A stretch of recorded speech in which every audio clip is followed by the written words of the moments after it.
turno de la segunda conferenciante de esta tarde. Hay que decir que es un auténtico regalo para nosotros contar con tu participación, Lucía. Gracias. Vienes desde muy lejos y te estamos profundamente agradecidos porque estés aquí y por tu interés en este proyecto. Y vamos a hablar un poco de su currículum, que supongo que muchos habréis visto ya en redes sociales, que pese a su juventud, pues es verdaderamente envidiable y muy inspirador pues para todas y para todos nosotros, ¿no? Los que estamos presentes aquí, los que estamos presentes de manera virtual, los que están presentes de manera virtual. Bien, Lucía es arquitecta por la Universidad de Navarra y realizó estudios de posgrado en la Universidad Tecnológica de Helsinki y en la Escuela Superior de Arquitectura, Planificación y Conservación de la Universidad de Columbia de Nueva York. Es doctora por la Universidad Politécnica de Madrid. Actualmente es profesora titular de Composición Arquitectónica en la Universidad de Zaragoza y profesora invitada en la Universidad Católica de Lovaina. Su actividad investigadora se centra en la historiografía de la arquitectura del siglo XX y su crítica desde diversas teorías feministas. Dirige el proyecto MUGO, Mujeres en la cultura arquitectónica posmoderna española, entre 1965 y el 2000. Plan Nacional I+D+I, que muchos y muchas ya conoceréis, y ha sido premiada en varias bienales españolas de arquitectura y urbanismo y en los premios también Bruno Cevi. Con este pequeño esbozo sobre su profusa actividad docente e investigadora, le vamos a dejar hablar a ella, narrando historias sobre mujeres arquitectas, paradigmas, dilemas y retos. Bueno, ¿se escucha bien? Sí, ¿no? Bueno, buenas tardes a todos y a todas. Muchas gracias por aguantar todo el día y quedaros a escuchar mi charla. Muchísimas gracias, Ana, por organizar este evento y por darme la oportunidad de proporcionar mi punto de vista a esta temática. Y bueno, y muchas gracias a todos los anteriores ponentes y al resto de la organización del evento. Bueno, la conferencia que yo he preparado es de carácter principalmente metodológico. Mi objetivo hoy aquí no es hablar de nombres de arquitectas, ¿no?, y qué obras han hecho, sino explicar desde mi propia experiencia personal y desde compartir esta experiencia de intentar escribir sobre mujeres arquitectas, principalmente con Hilde Heinen, que es la catedrática de Historia de la Arquitectura, de Teoría de la Arquitectura, con la que estoy trabajando ahora mismo en la Universidad Católica de Lovaina.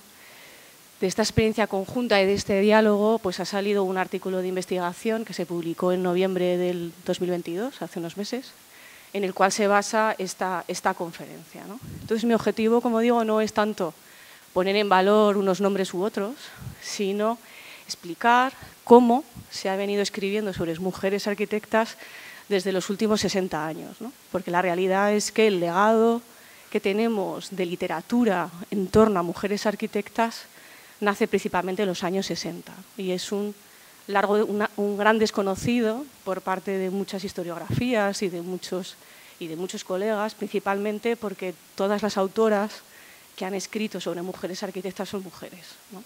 Son mujeres historiadoras del arte, mujeres historiadoras de la arquitectura, que a menudo no son las autoras más leídas, ¿no?, o más reivindicadas en las escuelas de arquitectura y en las escuelas de historia del arte, ¿no? Y la realidad es que para acercarse, o al menos desde mi perspectiva personal, para acercarnos a esta temática, ¿no?, sobre cómo tenemos que escribir o cómo podemos escribir sobre mujeres arquitectas, es muy importante conocer, ¿no?, todas esas experiencias previas que hay de otras colegas, ¿no?, que se han enfrentado a estas mismas preguntas mucho tiempo antes que nosotras, ¿no? Entonces, la realidad es que yo me muevo principalmente en dos idiomas. Yo trabajo principalmente en castellano y en inglés. Entonces, prácticamente todas las referencias historiográficas que os voy a comentar hoy aquí vienen del mundo de la lengua inglesa, porque sí que es cierto que prácticamente Reino Unido y Estados Unidos son los dos países que han dominado o que más literatura han producido en torno a mujeres arquitectas, ¿no? Entonces, bueno, la realidad es que en nuestro país hay bastante menos tradición en escribir sobre mujeres arquitectas del siglo XX. Sí que la hay, como hemos visto con la conferencia de Cándida esta mañana, ¿no?, y de Elena, en el mundo de la historia medieval o de la historia clásica, pero la realidad es que en el ámbito de la historia de la arquitectura del siglo XX Tenemos algunas pioneras, como Carmen Espejel, como hemos visto en la conferencia anterior, pero no hay esa gran tradición, ¿no?, de escribir sobre mujeres arquitectas en España como lo hay en otros países, ¿no? El caso de Hilde Heinen, que ella trabaja principalmente en Bélgica, es también un caso pues, bastante particular, ¿no?, el suyo. Ella también es filósofa, esto creo que es importante decirlo, es muy importante tener en cuenta que la gran mayoría de las arquitectas y las historiadoras de la arquitectura o teóricas de la arquitectura que escriben sobre este tema tienen formación en el ámbito de las humanidades, una formación profunda, quiero decir, ¿no? Hilde es filósofa y arquitecta y la gran mayoría son historiadoras del arte, ¿no? Entonces es muy importante conocer este legado para enfrentarnos a este trabajo, ¿no?, que es escribir sobre mujeres arquitectas. En el fondo esto viene de una preocupación propia, porque como ha comentado la compañera que me ha presentado, estoy escribiendo un libro sobre mujeres arquitectas españolas y realmente el pensar solamente cómo estructurar un libro, cómo organizarlo, ¿no?, qué arquitectas destacar y cómo, pues te lleva a plantearte cuestiones historiográficas, ¿no? Qué decisiones debo tomar y cómo debo escribir sobre esto, ¿no? Entonces, bueno, este es el artículo, si tenéis interés es publicado en lengua inglesa. Si tenéis interés en leerlo, pues muchas de las cosas que voy a comentar hoy aquí están en este texto. Luego lo he ampliado con algunas cuestiones particulares para la conferencia de hoy, pero bueno, la idea de alguna manera teórica, más de base que voy a contar hoy aquí, está perfectamente explicada en este texto. Bueno, la charla se divide principalmente en 5 apartados, podríamos decir, ¿no? Los 4 primeros son de carácter historiográfico, ¿no? ¿Cuáles son los paradigmas teóricos en torno a los cuales nos movemos para hablar de historia de las mujeres en la arquitectura y de historia de las mujeres en el arte en general? ¿Cuáles son los textos pioneros que tenemos que mirar y que tenemos que conocer para poder aproximarnos a esta temática desde un conocimiento lo más amplio posible? Nunca es imposible siempre saberlo todo, obviamente, pero tenemos que ser conocedores de estos textos pioneros. ¿Cuáles son las aproximaciones metodológicas que unas historiadoras u otras han seguido y cuáles son los dilemas historiográficos que de alguna manera se plantean prácticamente de manera constante, ¿no? Y cuáles son los retos que desde nuestra posición contemporánea, ¿no?, a la hora de escribir sobre mujeres arquitectas nos estamos enfrentando y también, como ha dicho el profesor Juan Calatrava, vivimos en la cuarta ola feminista, los estudios sobre historia de la arquitectura que desmontan el canon, ¿no?, y las narrativas canónicas en la manera de entender el movimiento moderno o la manera de entender incluso la arquitectura después de la segunda mitad del siglo XX son distintos y vienen desde diferentes teorías feministas y es importante entender qué metodologías hay detrás, qué conceptos teóricos hay detrás y todo esto nos lleva pues, a una necesaria reconceptualización del concepto de arquitectura que ha dominado en las narrativas historiográficas dominantes, ¿no? Entonces, los paradigmas teóricos que voy a plantear y voy a explicar muy brevemente vienen principalmente de la teoría feminista. Es importante tener conocimientos de teoría feminista, principalmente desde el ámbito de la filosofía, ¿no?, y todas las teorías, las diferentes filósofas teóricas feministas que desde los años, bueno, desde antes del siglo XX, pero bueno, principalmente desde los años 40, tenemos su legado y su conocimiento y es importante entender.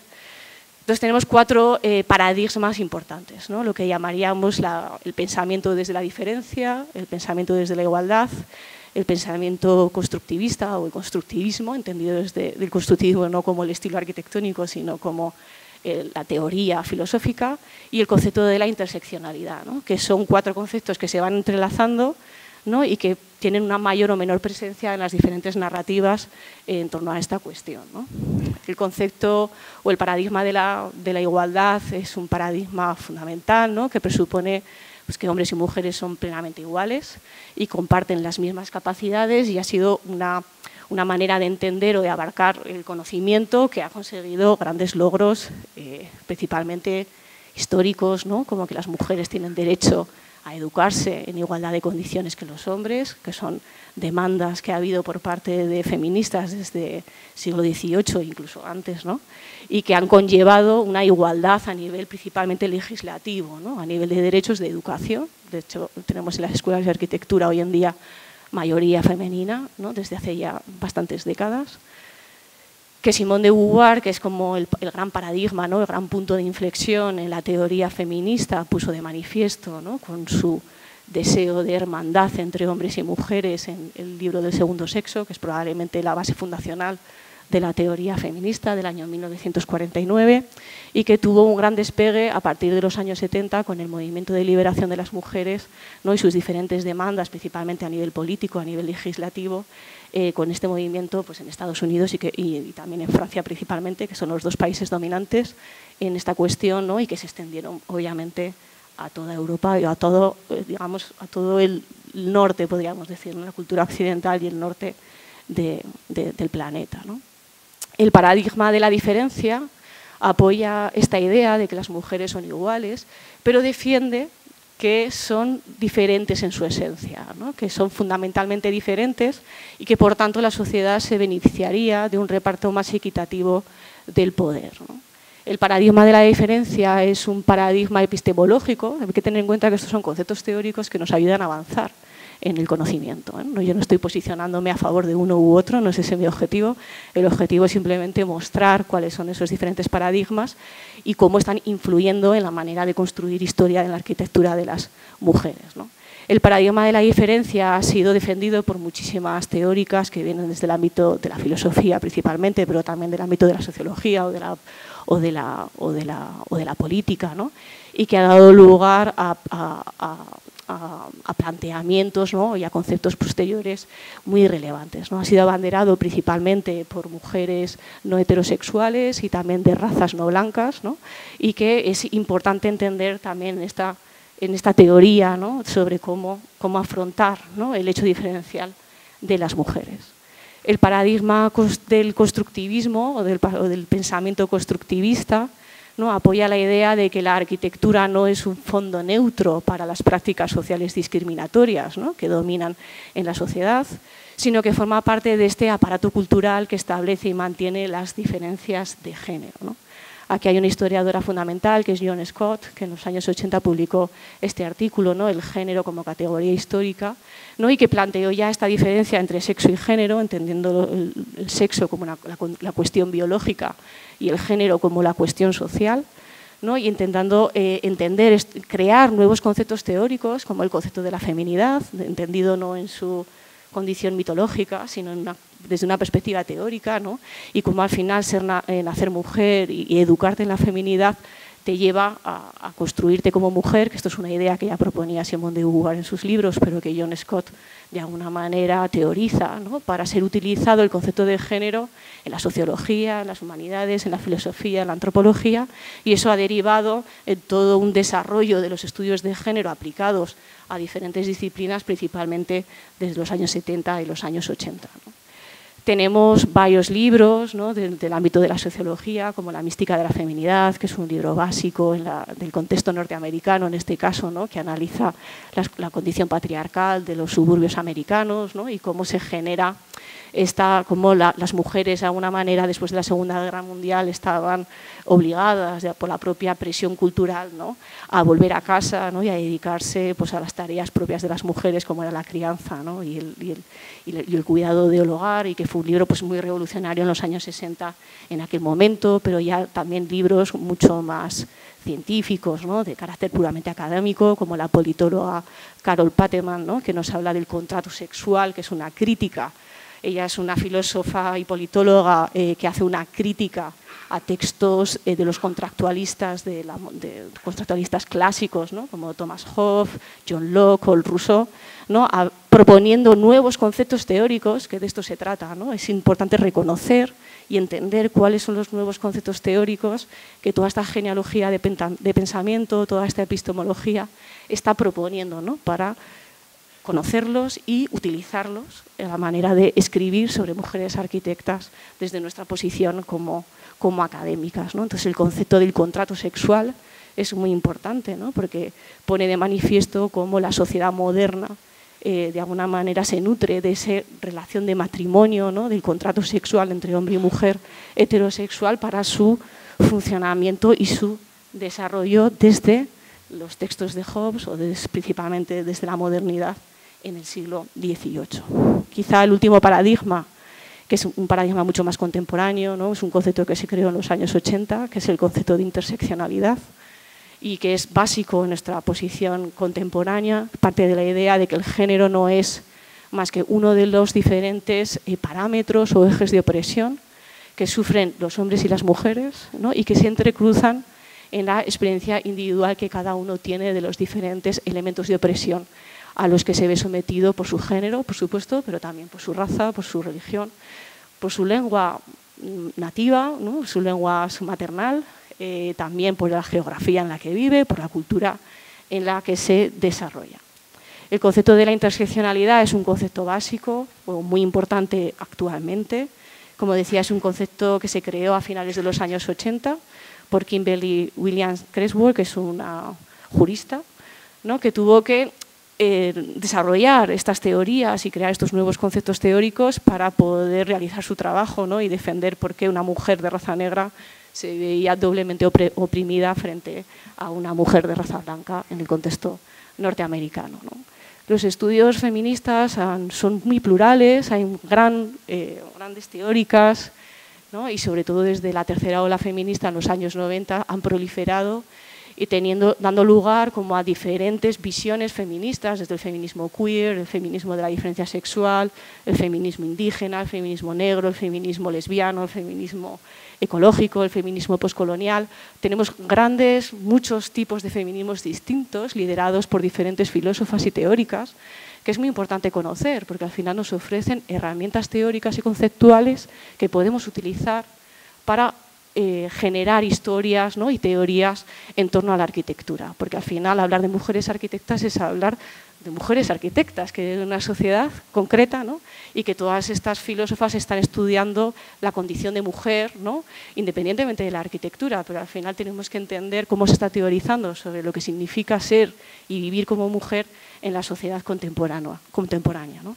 A mi juicio hay dos grandes filósofas en la actualidad que para mí son las más importantes, que son Judith Butler, que es la líder de alguna manera del feminismo queer, y Rosi Braidotti, que es la mayor representante actualmente del feminismo de la diferencia sexual desde una posición afirmativa. Su concepto del poshumanismo es probablemente el concepto teórico que más está calando en la actualidad. Ha habido varios eventos, no sé, en Colombia hace un par de años hubo un evento sobre poshumanismo y arquitectura, quizá os suene más, ¿no?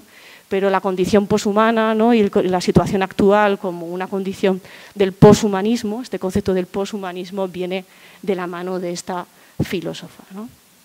Actualmente vivimos en esta cuarta ola feminista, donde el feminismo tiene un gran legado teórico y histórico de más de medio siglo, que es importante conocer, pero que no ha calado, podríamos decir, no a la sociedad, o que no había calado hasta ahora de una manera tan profunda en la sociedad. Y quizá la cuarta ola feminista se caracteriza por esto, ¿no? Y es que hoy en día hay muchísima más gente interesada por el feminismo que hace 20 o 30 años, ¿no? Donde el feminismo en los años 90 era súper importante en las universidades, ¿no? En el mundo académico, podríamos decir, pero ahora mismo probablemente por el papel que están teniendo las redes sociales, por la visibilidad que tiene el activismo en las calles, ¿no?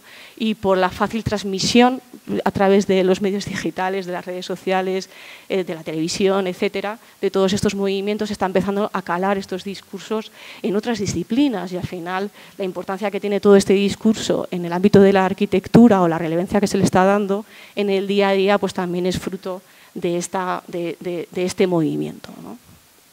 Entonces, me parece que es importante empezar con esta reflexión simplemente para poner de manifiesto la importancia, ¿no? De conocer el trabajo teórico de diferentes filósofas que están aportando estos conocimientos y de los cuales creo que es nuestra obligación como académicos nutrirnos de ellas para poder plantear nuestro trabajo de una manera mucho más rigurosa, ¿no? Y desde una conciencia de cuál es la línea de pensamiento con la que nos sentimos más a gusto como historiadoras o teóricas de la arquitectura y que queremos de alguna manera defender, y también para entender el resto, obviamente, ¿no? No solamente para decantarnos por una, sino para entender esa pluralidad, ¿no? Entonces, estos cuatro paradigmas, el de la diferencia, la igualdad, las posiciones constructivistas y la interseccionalidad, realmente han ido apareciendo no siempre desde una secuencia histórica clara, sino que se han ido entrelazando en diferentes momentos históricos desde los años 70 en diferentes libros escritos principalmente por mujeres, ¿no? Entonces, es muy complejo encontrarnos mujeres arquitectas en historias de la arquitectura de autoría masculina, ¿no? Y eso lo ha puesto el profesor Juan Calatrava de manifiesto muy claramente en su exposición, donde todos los libros de historia que ha presentado, todos ellos eran de autoría masculina, ¿no? Entonces, realmente para entender bien o conocer mejor esa genealogía es muy importante irse a la autoría femenina, porque precisamente son las mujeres historiadoras del arte, como digo, ¿no? Y las mujeres arquitectas las que han prestado más atención a esta cuestión, ¿no? Los textos pioneros que tenemos sobre mujeres arquitectas se remontan al contexto norteamericano, provienen de los años 70. El primer libro escrito sobre mujeres arquitectas es del año 1973, lo tenéis ahí, es de Doris Cole, se llama From Tippie to Skyscraper, y el segundo del año 1979, que es un catálogo de una exposición sobre mujeres arquitectas americanas de Susana Torre, ¿no? Y los dos, de alguna manera, aunque son libros que tienen estructuras historiográficas muy distintas, porque el libro de Doris Cole lo que hace es remontarse a la condición indígena, ¿no? Y a cómo las mujeres habitaban el espacio construido, ¿no? Y no precisamente en mujeres educadas como arquitectas, que esta es una cuestión muy importante, ¿no? ¿Qué significa ser arquitecta? ¿Es necesario estar educada como arquitecta de una manera oficial? ¿O nos podemos ir al papel de mujeres en la arquitectura mucho antes, ¿no?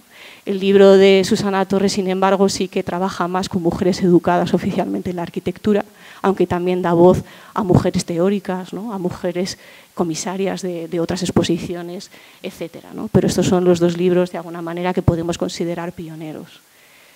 Los trabajos, aunque son muy distintos en sí, los dos están alineados con la segunda ola feminista, ¿no? Y con el movimiento de liberación de las mujeres que se produce en Estados Unidos a finales de los años 60 y comienzos de los años 70, es decir, que son respuesta de una necesidad, ¿no? O de un ambiente de activismo propio de una época, ¿no? Y aunque son muy distintos, los dos se caracterizan por reconocer dos grandes cuestiones, ¿no?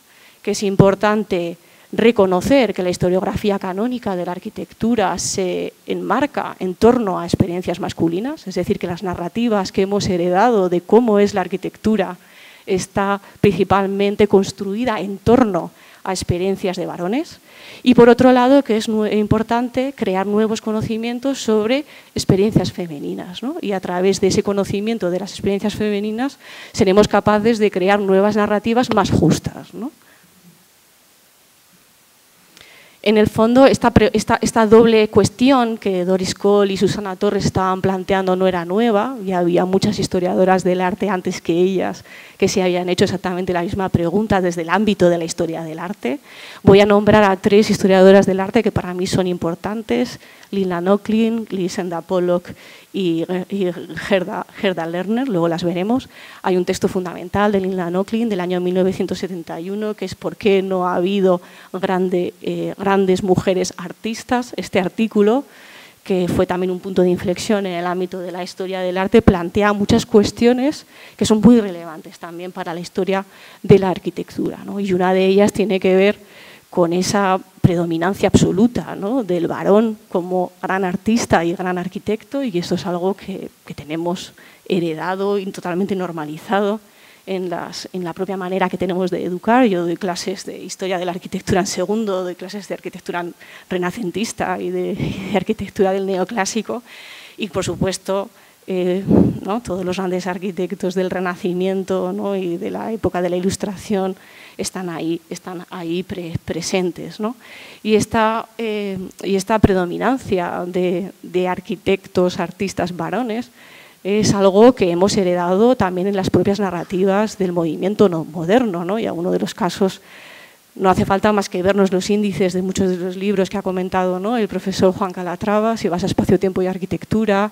Por ejemplo, los propios capítulos están organizados en torno a arquitectos. Tienes un capítulo sobre Le Corbusier, otro capítulo sobre Mies van der Rohe, otro capítulo sobre Frank Lloyd Wright. O sea que las propias estructuraciones de los libros canónicos o que consideramos canónicos ¿no? del movimiento moderno utilizan la figura del varón arquitecto, de la autoría, ¿no? que es uno de los grandes problemas, como veremos en estas historiografías, utilizan a estas figuras como elementos de estructuración de sus propios libros, ¿no? Son los elementos que se utilizan para organizar las propias historias, ¿no?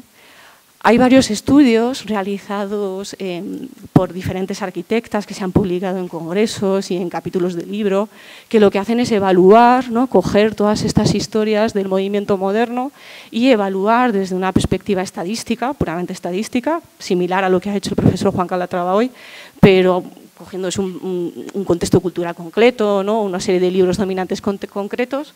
En este caso es un estudio de Florencia Fernández Cardoso, donde hacía un recorrido por diferentes historias del movimiento moderno, sacando simplemente datos cuantitativos de cuál era la presencia, ¿no? de mujeres arquitectas en estas historias clásicas, ¿no? o canónicas. La presencia de mujeres arquitectas es prácticamente inexistente, es muy anecdótica, ¿no?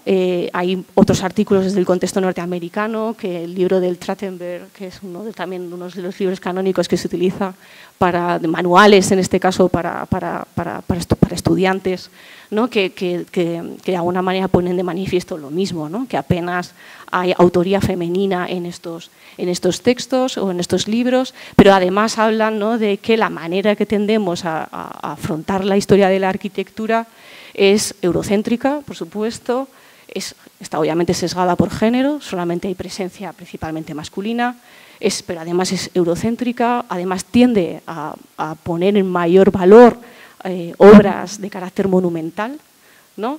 Y además el trabajo que han realizado no solamente las mujeres arquitectas, sino las mujeres como clientes, las mujeres como mecenas de la arquitectura, está totalmente silenciado, ¿no? Y de hecho, como habéis visto esta mañana en la conferencia de Cándida, ¿no? el trabajo de historiadoras del arte que trabajan épocas clásicas y medievales muchas veces está ligado a recuperar el trabajo de mujeres como mecenas de arte y de arquitectura, ¿no? como en el matronazgo, este concepto nuevo que viene de la mano de las historiadoras del arte, ¿no? y de mujeres también como clientes, que es algo muy importante, principalmente en el caso del movimiento moderno, ¿no?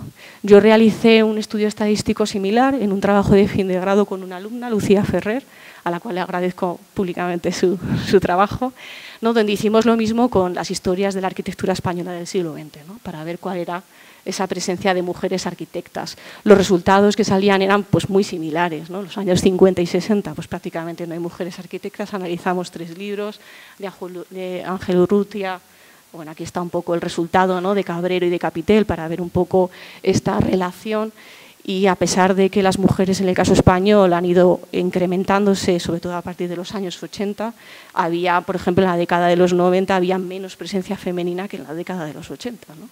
Y normalmente todas las arquitectas que aparecen en estos libros aparecen trabajando de la mano de arquitectos varones, ¿no? que luego veremos que es una cuestión bastante importante, ¿no?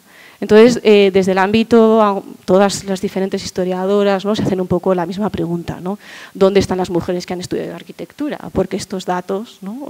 claramente no reflejan la realidad. Hay muchísimas más mujeres educadas como arquitectas de lo que aparece en los libros. Entonces, ¿qué pasa con las mujeres arquitectas? ¿Dónde están? ¿Qué trabajos están haciendo? ¿no? ¿Y por qué razones hay para que no pasen a la historia, ¿no? Entonces, aquí saco a Gerda Lerner, que es otra de las referencias del mundo de la historia del arte que me gusta poner sobre la mesa, ¿no? Tiene varios textos de los años 70 y 80 sobre el concepto de patriarcado y sobre el concepto de la creación narrativa más feminista, y voy a utilizar uno de sus artículos, que es un artículo publicado en 1975, para hablar de las diferentes aproximaciones metodológicas que en la búsqueda de mujeres arquitectas existen, ¿no? o por lo menos a mí me sirven para entender de una perspectiva teórica mejor qué se está haciendo, ¿no? y cómo se narran, se cuentan las historias de las mujeres arquitectas, ¿no?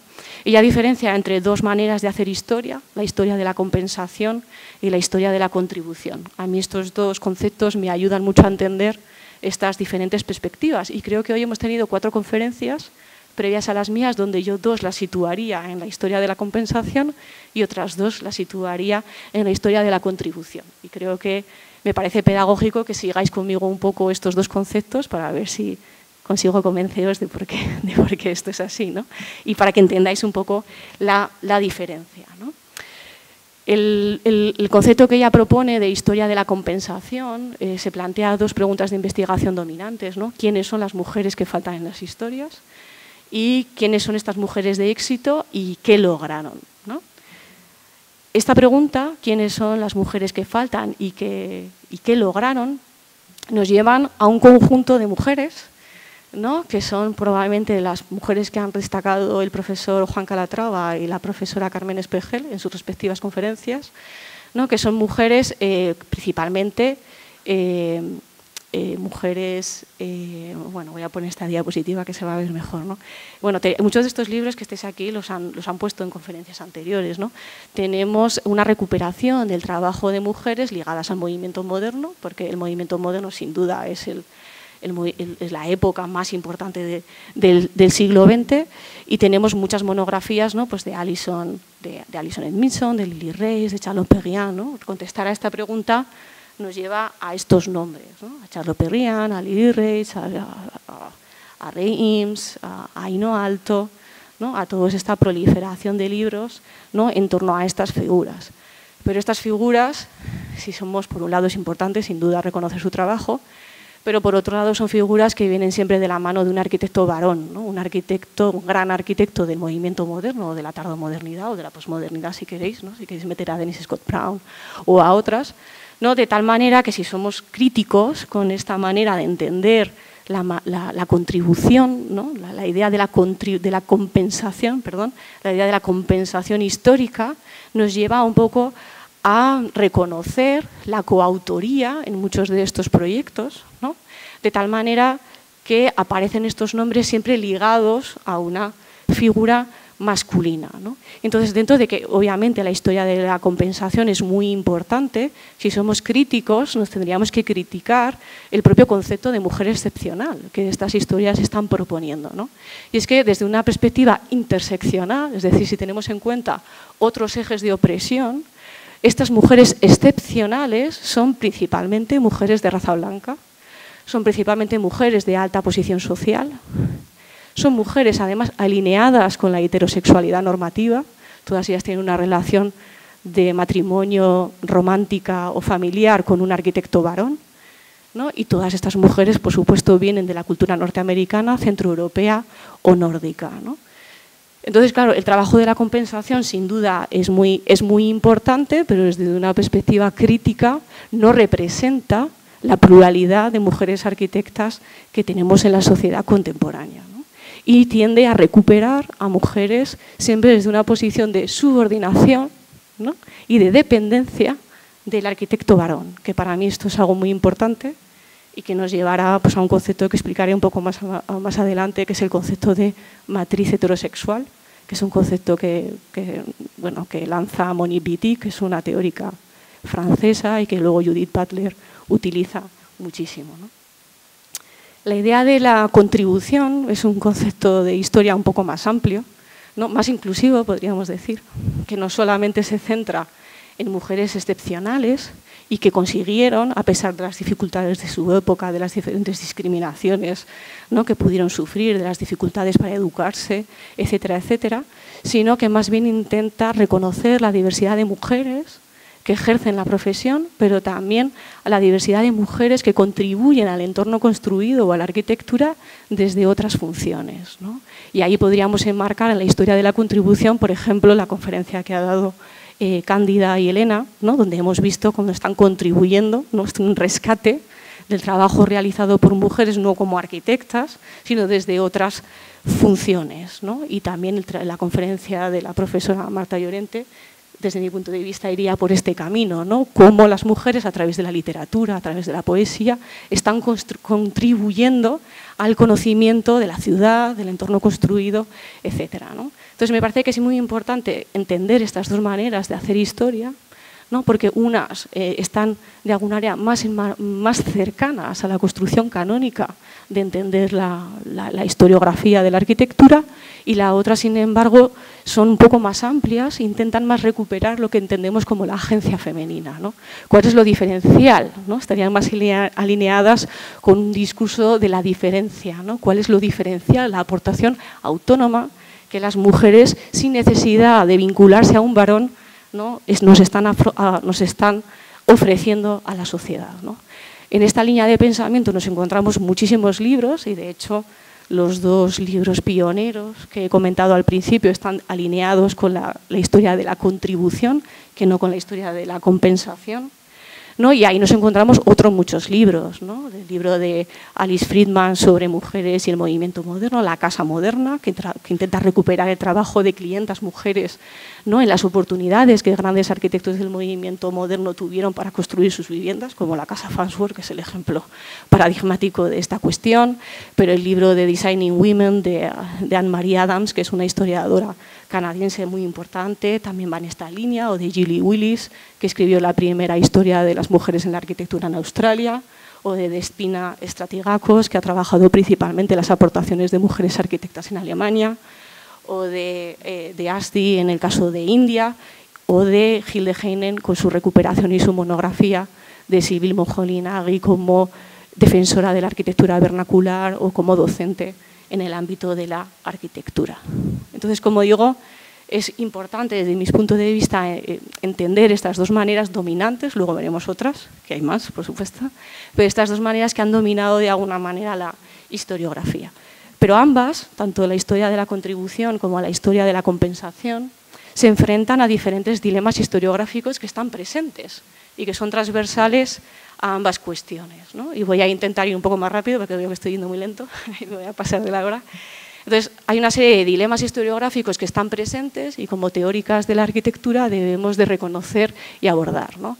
El primero más importante es el concepto de que todas estas mujeres están enmarcadas en sociedades patriarcales y al final el desarrollo profesional de las mujeres es inseparable de la situación sociológica, cultural y política en la que viven y no podemos intentar abstraer hablar de mujeres arquitectas como si estuvieran en un limbo abstracto, porque esto no es real. O sea, al final las mujeres todas vivimos en una sociedad, en un país, y al final no es lo mismo ejercer la profesión en los años 40, 50, que ahora en el siglo XXI, porque el contexto sociopolítico es distinto y porque, aunque hay una presencia continua de un marco patriarcal, ese marco patriarcal no es igual en unos momentos históricos o en otros, o no es igual en unas geografías o en otras, ¿no? El concepto de marco patriarcal es muy importante porque hay claramente un dominio, ¿no?, de las figuras masculinas, como hemos visto anteriormente, que además viene soportado por el mundo mediático y que desde una perspectiva contemporánea es algo muy importante porque hoy en día el mundo mediático domina de alguna manera el discurso arquitectónico y que además ha tenido un concepto clave que viene de la literatura clásica griega principalmente, que es el concepto de genio, ¿no?, como un concepto que ha venido a dominar el discurso historiográfico, ¿no?, y que está presente en las diferentes historiografías de la arquitectura moderna y que el concepto de genio es un concepto sesgado por género, ¿no? El genio es un profesional o un artista, ¿no?, donde se valora su capacidad racional. El concepto de racionalidad es un concepto sesgado por género, es un concepto atribuible principalmente al varón, ¿no? Y el concepto de genio tiene toda una simbología y una cultura detrás que viene desde la antigua Grecia y que ha ido evolucionando y que tuvo un momento de exaltación en la época romántica y que se ha mantenido en las historiografías del siglo XX, como hemos visto, ¿no?, como vemos en estas imágenes, ¿no?, que la película de El manantial posicionó, ¿no?, a Gary Cooper en esta figura. No sé si habéis visto la película, hay muchísimos textos sobre el concepto de genio asociado a esa encarnación de la figura de Frank Lloyd Wright en este film, pero bueno, sobre este tema ya hablaríamos en otro momento, ¿no?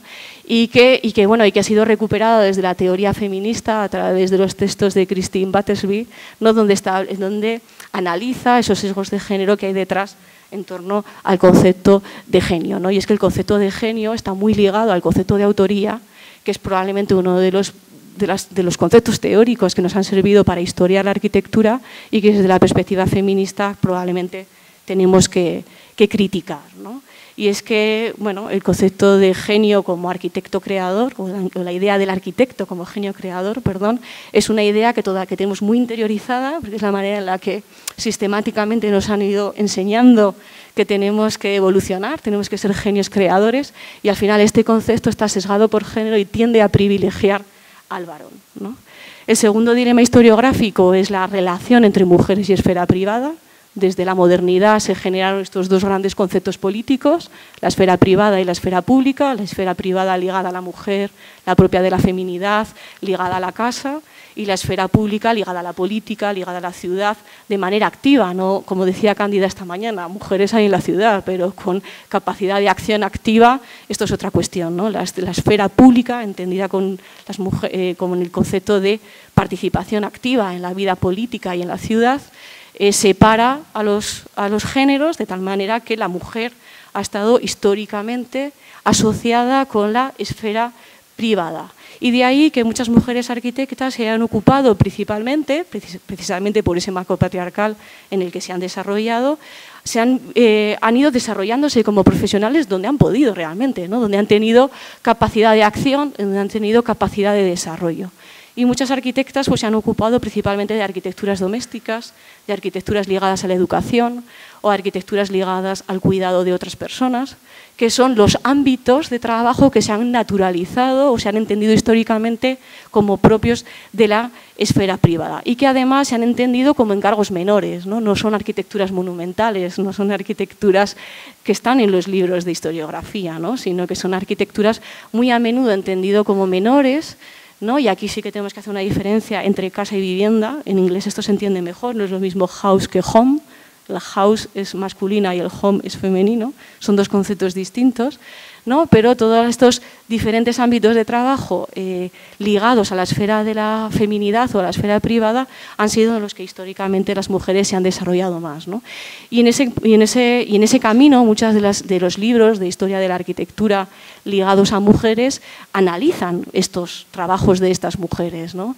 El trabajo de Carola Bloch, que es una arquitecta alemana que está siendo recuperada actualmente, tiene muchos trabajos relacionados con espacios educativos, ¿no? Y había muchísimos trabajos como de la arquitecta alemana Mary Pensimsky, que ya está recuperando el trabajo de Carola Bloch en los cambios tipológicos que se producen en las arquitecturas escolares, pero tenemos otras historiadoras como la británica Penny Spark, ¿no? Que ha trabajado mucho con el concepto de esfera privada y mujer, ¿no? O como el libro de Hilde Heinen, Negociando domesticidad, donde se analizan esta relación entre mujer y esfera privada desde una perspectiva crítica, ¿no? Entonces, estos dos paradigmas, tanto el marco patriarcal como la relación entre mujer y esfera privada, nos llevan al tercer paradigma dominante, ¿no? Que es las asimetrías históricas en las que hombres y mujeres han vivido y que son producto de una estructuración social de la diferencia sexual y no de ningún tipo de distinción biológica y que es importante entender, ¿no? Entonces, dentro de estos dos caminos historiográficos que comentaba anteriormente, la compensación y la contribución, la realidad es que la línea de la compensación suele ser una manera de construir historia que tiende a recuperar la obra de arquitectas adaptándola a los discursos canónicos, es decir, a los discursos dominantes hechos por varones sobre la historia de la arquitectura, mientras que las historias de la contribución tienden más a centrarse en el descontento de las mujeres, como claramente ha puesto de manifiesto la profesora Marta Llorente esta mañana, ¿no? Y destacando la agencia propia de las mujeres y la capacidad de las mujeres de proporcionar cambios significativos en la disciplina. Y esto a veces ocurre en paralelo, recuperando un momento histórico concreto. Y en el año 2018, que vivimos el centenario de la Bauhaus, lo vimos muy claramente. Fue un año donde salieron muchísimas proliferaciones de diferentes libros sobre la contribución de las mujeres en la Bauhaus y donde historias de la arquitectura hechas desde una línea teórica u otra se aparecían prácticamente de manera paralela, ¿no? teníamos muchos libros dedicados a lo que podríamos hablar de la compensación, ¿no? Buscando compensar, ¿no? Decir, bueno, la Bauhaus era esto, el estilo de la Bauhaus es esto, la figura dominante sin duda es Walter Gropius, eso no se puede poner en cuestión, ¿no? Y que son discursos que vienen ligados al concepto de la igualdad y a posiciones constructivistas, es decir, a recuperar a las mujeres que trabajaron en el taller textil, que el taller textil es una condición femenina, ¿no? Porque todas estas mujeres ligadas a la Bauhaus, ninguna de ellas acabó estudiando arquitectura. Los nombres más dominantes, los que más conocemos y que se han recuperado, provienen principalmente del taller textil, que era donde se colocaba a las mujeres que estudiaban en la Bauhaus, y ha dado lugar pues, a la recuperación de figuras muy importantes, ¿no? Como Gustav Stolz, ¿no? Con los diferentes tapices que ella, ¿no? Poner en valor el trabajo, ¿no? de estas mujeres a través de esta compensación histórica, pero no a través de su arquitectura, sino a través, pues, obviamente, de su trabajo en el taller textil, que es donde se educaron, ¿no? O de figuras como Annie Albers, que Annie Albers es probablemente el ejemplo más claro de esa relación constante, ¿no? Con su marido, ¿no? Y cómo su trabajo también se ha visto más reconocido históricamente, principalmente en Estados Unidos, precisamente por esta relación heteronormativa con Joseph Albers, ¿no? O trabajos de otras artistas como Gertrude Ahn, ¿no? Que fue una de las pioneras de la fotografía moderna, ¿no? Y que su trabajo se ha visto reconocido actualmente, pero también en paralelo aparece la recuperación de otros personajes como Alma Buscher, ¿no? Más desde una perspectiva de la contribución, principalmente porque Alma Buscher, sus trabajos más conocidos tienen que ver con la infancia, ¿no? Y con los juguetes que ella diseñó para niños o para la habitación de juegos que ella diseñó para una de las exposiciones de la Bauhaus, la Haus von Orn, donde su aportación al mobiliario de esta habitación para niños ha sido recuperada, ¿no? También en paralelo se han recuperado otras figuras como la de Lotte Dess, en este caso más ligadas a la planificación, y también se han hecho denuncias, ¿no? De apropiación intelectual, y es que las grandes fotografías que vemos en los libros canónicos de la historiografía sobre la Bauhaus son propiedad, o la realizó Lucia Moholy-Nagy y no su marido, y han tenido que venir las historiadoras y ella misma a través de denuncias, ¿no? A recuperar la autoría, ¿no? Y la propiedad intelectual de este trabajo, ¿no? que Laszlo Moholy-Nagy se apropió como suyo y que no es suyo. O sea, que la denuncia a la apropiación intelectual de trabajo de las mujeres por parte de varones es también una constante en la historia, ¿no? Y estas fotografías que probablemente todos reconocemos y que son de Lucia Moholy-Nagy, ¿no? Entonces, estos tres dilemas historiográficos, el marco patriarcal, la relación entre mujeres y esfera privada y las asimetrías históricas, nos llevan a entender que de alguna manera tanto las historias de la contribución como las historias de la compensación generan una serie de discursos historiográficos donde la dominación masculina se naturaliza, ¿no? Y esto es un concepto que Caroline Criado Pérez, que es una periodista que trabaja principalmente en Estados Unidos, ¿no? Llama the default male, ¿no? Y cómo todos tendemos a naturalizar esta dominación del varón en el ámbito del arte y en la arquitectura sin cuestionar por qué, ¿no? Y que sin cuestionar y dándolo por sentado, cuando hoy en día yo creo que ya en el siglo XXI y con mayoría abrumadora de mujeres en las escuelas de arquitectura no deberíamos naturalizar, ¿no? Sino que deberíamos de ser críticos con ello, ¿no? Y aquí voy a citar a Griselda Pollock, que es también otra de las historiadoras del arte que más me gusta, ¿no? Y que habla precisamente de este peligro, ¿no?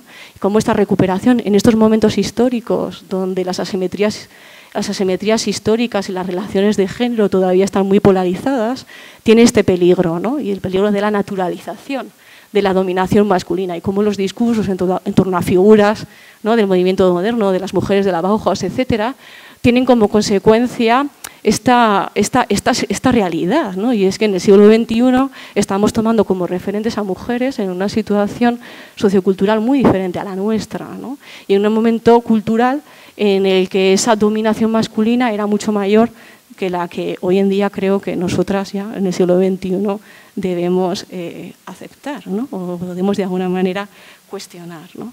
Entonces Griselda Pollock habla, ¿no? de que y esto es una cita de los años 80, no os creéis que estoy citando algo súper contemporáneo, es algo de los años 80, ¿no?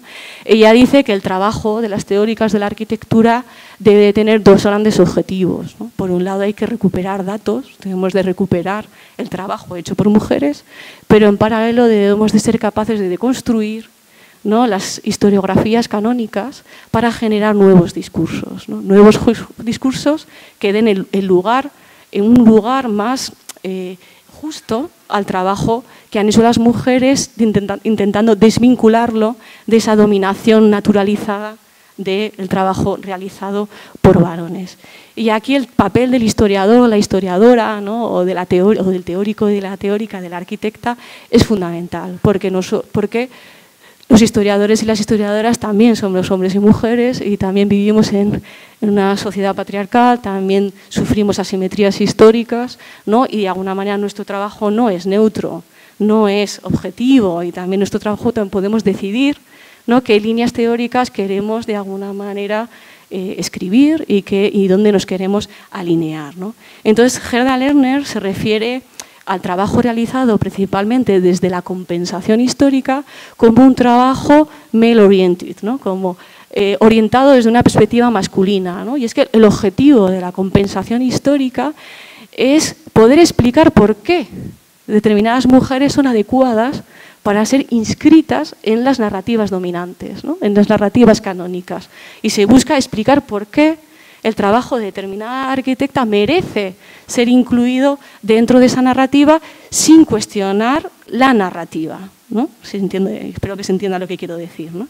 Mientras que la contribución, ella lo considera como female oriented, ¿no?, es como más femenina, en el sentido de que su objetivo no es tanto intentar introducir a mujeres en las narrativas dominantes, sino centrarse en la agencia femenina, ¿no?, y criticar las narrativas dominantes desde una perspectiva teóricamente fundamentada. Obviamente no es una opinión, sino una crítica fundamentada, ¿no? Entonces, esta idea de estar dentro o fuera de la historiografía o del discurso dominante es muy importante y es algo que sigue sucediendo, ¿no? En la última década se ha recuperado el trabajo de Lina Bo Bardi de manera masiva, y el hecho de que Lina Bo Bardi se esté convirtiendo en uno de los referentes femeninos más importantes de la tardomodernidad principalmente está sucediendo porque Lina Bo Bardi hace una arquitectura que es claramente encajable en las historiografías dominantes, de una arquitectura brutalista, claramente reconocible, ¿no? Y al final recuperar el trabajo sin poner en duda el trabajo de Lina Bo Bardi, ¿eh? Por supuesto que el trabajo de Lina Bo Bardi es maravilloso y hay que estudiarlo, pero también debemos de ser capaces de reconocer que una de las razones por la que es ella la que está siendo reconocida y situada como un referente es porque su arquitectura es encajable dentro de los conceptos de estilo, ¿no?, y dentro de los conceptos de los valores constructivos, etcétera, que han dominado las historiografías del movimiento moderno y de la tardomodernidad.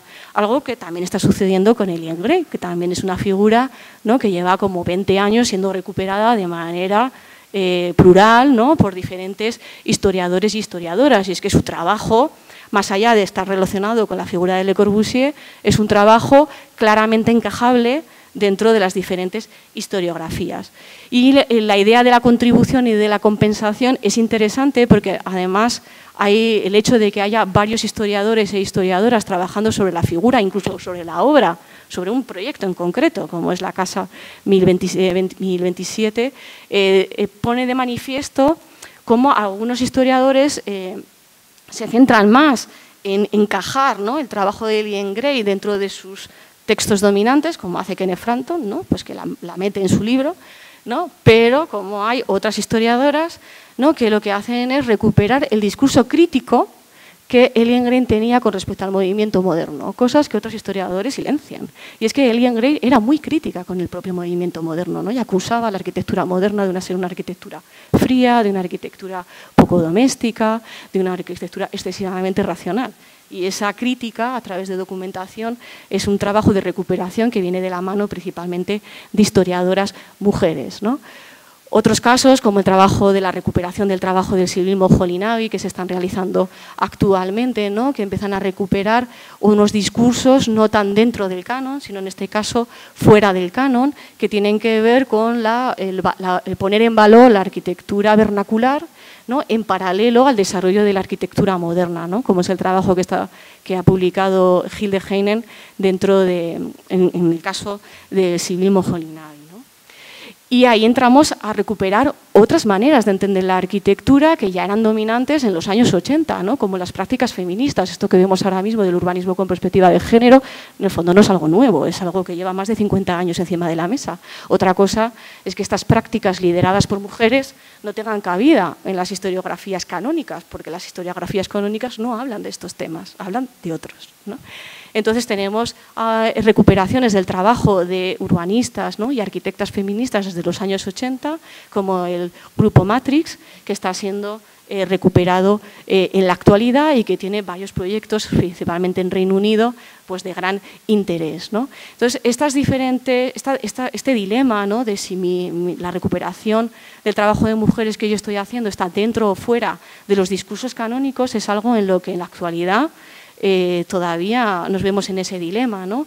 En un número monográfico de la revista Zarch, que es la revista del Departamento de Arquitectura de la Universidad de Zaragoza, en el que yo trabajo, hicimos un número monográfico sobre mujeres, prácticas feministas y discursos alternativos y profesionales alternativas en la arquitectura, donde aparecían estos dilemas, ¿no? Y tenemos artículos que podríamos ligarlos más con la compensación, como estos dos que veis aquí, otros artículos que están más ligados a la contribución, ¿no?, recuperando pues, prácticas feministas de arquitectas portuguesas o de arquitectas españolas, ¿no?, o de arquitectas alemanas, ¿no? O sea que al final este tipo de dilemas son dilemas que están todavía presentes en el quehacer, ¿no?, de las historiadoras y de los historiadores de la arquitectura, ¿no?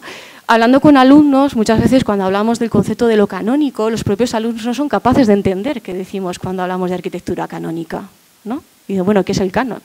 ¿No? Desde luego, para reconocer el canon, para poder criticar el canon, hay que ser capaces de conocerlo, ¿no? Entonces, muchas veces naturalizamos una manera de entender la profesión o naturalizamos una manera de entender el discurso arquitectónico sin darnos cuenta de que ese discurso es el dominante, se está convirtiendo en el canónico y que otras maneras de entender la profesión o otras maneras de entender la historia de la arquitectura o de narrar historias de mujeres de la arquitectura no tienen cabida en esas narrativas y, por tanto, mujeres que se sitúen en esas maneras de ejercer nunca van a pasar a la historia, ¿no? Por eso es importante reconocer el canon para abrir el discurso y poder recuperar el legado de mujeres que están ejerciendo desde hace más de medio siglo, ¿no?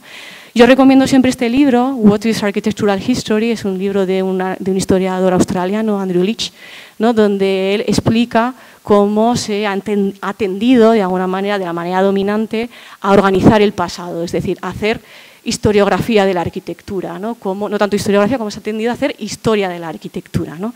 Entonces ahí vemos una serie de conceptos que han sido los dominantes, ¿no?, para construir narrativas historiográficas. Esto, si alguna vez haces una tesis doctoral, es un libro fantástico para leerte el primer mes, porque de repente te ayuda. Yo lo hice, o sea, yo cuando empecé la tesis doctoral me leí este libro y de repente me dio muchísimas ideas. Lo que pasa es que en ese momento no lo veía desde una perspectiva feminista, en aquel momento me lo creí y lo utilicé, ¿no? Luego ya he sido mucho más crítica con él, ¿no? Pero aquí Andrew Leach pues, propone estos 5, digamos, conceptos teóricos dominantes, ¿no? El concepto de estilo, ¿no?, y el concepto de periodo histórico, Renacimiento, barroco, ¿no? O sea, no neoclasicismo, movimiento moderno. Claro, si vamos a recuperar la obra de Matilde Ucela y que hace arquitectura historicista en el año 20, pues no nos va a entrar en una historia del movimiento moderno, porque lo que está generando el corte para ver qué meto y qué saco es el concepto de estilo. Entonces, al final, el concepto de estilo está marcando de una manera en la que no sabemos de reconocer qué tiene eso que ver con el género, pero la realidad es que el concepto de estilo está marcando qué arquitectos, ¿no?, entran o salen dentro de la historia. Entonces, el concepto de estilo es una manera de estructurar la historia que es sesgado, porque las mujeres, ahora ya no, pero las mujeres de los años 20 y 30, muchas arquitectas no estaban dentro de la vanguardia, ¿no? Porque para hacer arquitectura moderna y ser un pionero de la arquitectura moderna tienes que pertenecer a una determinada posición social, estar dentro de un movimiento de vanguardia en el que muchísimas mujeres no estaban, ¿no? Y si lo estaban a través de una asociación con un varón, ¿no?, a través del matrimonio o a través de esa relación heteropatriarcal dominante, ¿no? El concepto de vida y obra, que es un concepto que viene de Vasari, ¿no? Desde la arquitectura renacentista, también ha sido un concepto dominante, ¿no? Y no hay que ver más que monografías de arquitectos, ¿no? O sea, tienes que ver todas las portadas del croquis para darte cuenta que el concepto de vida y obra está súper presente, o los premios Pritzker, ¿no? El concepto de vida y obra de es un concepto que viene del Renacimiento y que sirve para determinar qué arquitectos o arquitectos profesionales, ¿no? Son los que merecen tener un lugar en la historia. Al final, todas las monografías de arquitectura son principalmente de varones. Y cuando hay mujeres suelen estar asociadas al varón. Pocas son las mujeres que de manera autónoma, su trabajo como arquitectas ha sido objeto de una monografía o ha sido reconocido con premios de arquitectura, ¿no?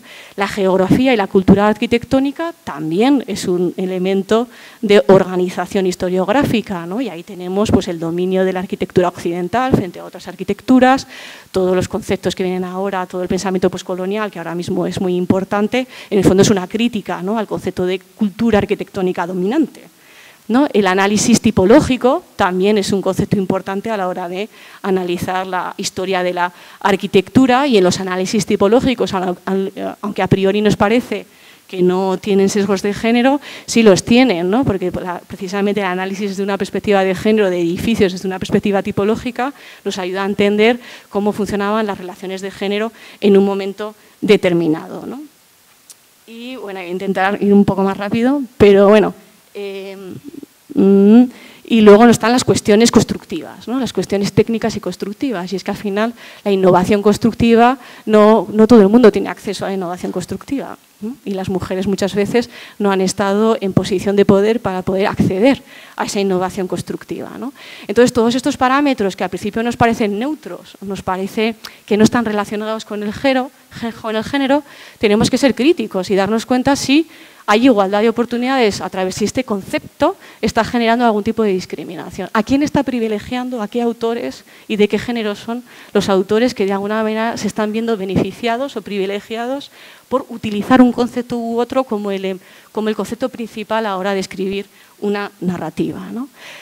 Entonces, es importante analizar otros valores, ¿no? Las críticas feministas al entorno construido puede ser claramente un tema de construcción histórica, la voz del usuario claramente puede ser un tema de construcción histórica, los procesos de participación ciudadana, ¿no? Y la historia de los procesos de participación ciudadana a la hora de hacer ciudad o a la hora de hacer arquitectura puede ser un tema de estructuración historiográfica, la crítica postcolonial o la crítica decolonial puede ser un tema, ¿no? De estructuración historiográfica, el codiseño o el no diseño puede ser un tema de estructuración historiográfica, y la construcción vernácula o tradicional también puede ser. Entonces, hay otros muchos temas, ¿no? Que deben de ser objeto de estudio y de narrativa, ¿no? En los que las mujeres probablemente se van a ver representadas de una manera más justa, ¿no? Entonces hay una serie de temas que tienden a privilegiar a un género, otros temas son más justos o privilegian a otro, ¿no? Y lo que es importante como historiadores y teóricos es reflexionar sobre esto y ver qué temas son los que queremos analizar para que la representatividad de esas arquitecturas en materia de género se vea compensada, ¿no? O sea más justa o menos justa, ¿no? Entonces Gerda Lerner nos decía en este artículo que os he comentado, ¿no? Del año 1975, que tanto la idea de la contribución histórica como la idea de la compensación histórica en el fondo son dos maneras de hacer historia de las mujeres que ella consideraba de transición. Ella consideraba que en el fondo no podían ser las dos únicas, sino que había que generar más, porque era muy importante generar otros criterios y otros conceptos, ¿no? Que no situaran a la experiencia de los varones como la norma. Es decir, que no naturalizasen la dominación del varón, ¿no? Y que no generaran discursos donde las mujeres aparezcan como algo anecdótico o como algo excepcional. Y para desmantelar el canon, la filosofía, los conceptos propios de la teoría feminista son muy importantes, porque precisamente las filósofas feministas lo que han hecho ha sido desmantelar el canon del pensamiento feminista, del pensamiento filosófico, perdón, porque el pensamiento filosófico también está sesgado por género, no vayamos a pensar que no, ¿no? También está sesgado, y precisamente la crítica feminista y la teoría feminista se basa en eso, en demostrar cómo el pensamiento filosófico en torno al cual se asienta el pensamiento occidental es un pensamiento sesgado por género. Entonces la teoría feminista nos ayuda, ¿no? Precisamente a buscar estrategias para desmantelar el canon en la manera de construir historia. El concepto de interseccionalidad es fundamental, pero todos los conceptos ligados a otros tipos de feminismos también lo son, ¿no? Y en los últimos años ya nos estamos encontrando libros que hablan de raza y arquitectura moderna, libros que hablan de homosexualidad y arquitectura moderna, de lesbianismo en la Bauhaus, ¿no? De homosexualidad ¿no? y viviendas propias de arquitectos homosexuales en la América de los años 20. Entonces, toda la filosofía o todo el pensamiento feminista queer está empezando ya a generar libros y discursos muy relevantes en torno a momentos históricos canónicos, la Bauhaus, el movimiento moderno, etcétera, ¿no? Tenemos todo, ¿no? Gracias a la figura de Jacobs, que es una crítica fundamental al urbanismo canónico moderno, pues tenemos toda una serie de prácticas feministas, desde los textos de Leslie Kean, de Leslie Kean-Wisman, ¿no? o de la recuperación del grupo Matrix, ¿no? que están recuperando estas prácticas feministas y estas críticas a la manera de hacer ciudad canónica que es importante conocer, ¿no? Otros discursos que vienen desde el pensamiento ecofeminista, que también es importante analizar para poner en su justa medida la relación entre razón y sensibilidad, ¿no? que son, ¿no? o mente y cuerpo, que son los grandes dualismos, las grandes dicotomías de la filosofía moderna, ¿no? y cómo estos conceptos en torno a los cuales todos pensamos acaban privilegiando a un género u a otro, ¿no? O uno de los conceptos que está teniendo más peso en la actualidad, que es el concepto de cuidado, ¿no? que tiene diferentes desarrollos teóricos. No es lo mismo el critical care de Finch y Erskine, que aboga por una arquitectura más materialista y poshumanista, que el concepto que utiliza Izaskun Chinchilla en la ciudad de los cuidados, o el discurso de Blanca Valdivia en la ciudad cuidadora, ¿no? Pero son nuevos conceptos teóricos que ven a recuperar todo un legado de conocimiento feminista y que se proponen como críticas a este canon, ¿no? En el mismo número de Zarts que yo coordiné, pues también aparecen algunos artículos que vienen ya también a desmantelar o a dar voz a las arquitectas, a usuarios dentro de la reconfiguración de viviendas en zonas suburbiales de Chicago, por ejemplo, o a recuperar la voz de literatas, ¿no? y cómo su manera de entender el entorno construido es importante para generar conocimiento utilizando la literatura como objeto de estudio, ¿no? Y en el caso de Izaskun Chinchilla, pues ella mantiene un posicionamiento más esencialista, podríamos decir, ¿no? sobre la condición femenina y cómo la propia feminidad puede ser una herramienta, ¿no? para hacer una crítica a este canon dominante. En general, estas posiciones críticas, ¿no? con la arquitectura canónica, casi todas ellas coinciden en ser muy críticas con la asociación moderna, ¿no? de desarrollo tecnológico como avance, ¿no? Como sabéis, el concepto de modernidad es intrínseco a la idea de progreso, y todos tenemos asociado que el progreso y que la tecnología supone un avance, ¿no? Y muchas de estas teorías que vienen del pensamiento feminista y que tienden a desmontar este discurso canónico precisamente son antitecnológicas, ¿no? Y es que el Mundial de Qatar, por ejemplo, ha puesto de manifiesto que el desarrollo tecnológico no es sinónimo de igualdad y no es sinónimo de progreso, porque yo, sinceramente, no sé muy bien qué entendéis vosotros por progreso, pero el progreso, desde mi punto de vista, tiene que ver con la justicia social. Entonces, el de hacer una torre más alta o menos alta, eso para mí no es sinónimo de progreso. Sin embargo, nos encontramos muchísimas ciudades donde, con grandes avances tecnológicos, con arquitecturas experimentales muy complejas, ¿no? muy desarrolladas, donde tenemos culturas con una escasa justicia social y con unas asimetrías de género muy importantes. Y yo con esto voy terminando, ¿no? Y creo que es importante pensar muy bien, ¿no? que tenemos que intentar desmantelar estos discursos, entender que la arquitectura o que la manera tradicional de definir la arquitectura es necesaria ponerla al menos en crisis, ¿no? recuperar o analizar desde una perspectiva crítica esas definiciones clásicas, ¿no? históricas que tenemos de lo que es la arquitectura, el arte de construir, el arte de imaginar, ¿no? o el sabio juego de los volúmenes bajo la luz. ¿no? Y entender que para recuperar el trabajo de mujeres arquitectas también, aunque por un lado prácticamente todas las referencias teóricas que he presentado hoy provienen del ámbito de la historia del arte y la filosofía, lo que tenemos que entender es que la arquitectura no es solo un arte, ¿no? Y que para desmantelar el canon tenemos que entender también la singularidad de la arquitectura y desligarla, o por lo menos entender que hay ciertas particularidades que quizá todo este conocimiento que viene de la historia del arte no es suficiente para acometerlo, ¿no? Y que hay una serie de particularidades que debemos de conocer. Y es que la historiografía que viene de la mano de la historia del arte ha tendido, sobre todo en el siglo XX y a partir del movimiento moderno, a poner como dos cuestiones como dominantes, ¿no? Que es la arquitectura entendida como autoría, esto está directamente relacionada con el concepto de genio, etcétera, pero también a entender la arquitectura como un objeto construido.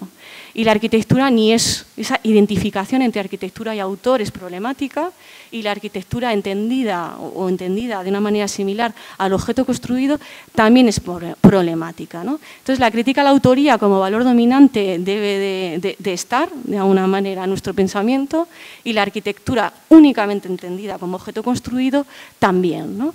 Y es que el 29% de las arquitectas que hoy en día ejercen la profesión lo hacen como asalariadas. Entonces, ¿hasta qué punto debemos de mantener la autoría como objeto, como manera dominante de entender la arquitectura, si hoy en día en las grandes firmas de arquitectura identificar al gran Arren Kuljas como autor de todos sus proyectos es complejo? En su despacho trabajan más de 100 o 200 personas, ¿no?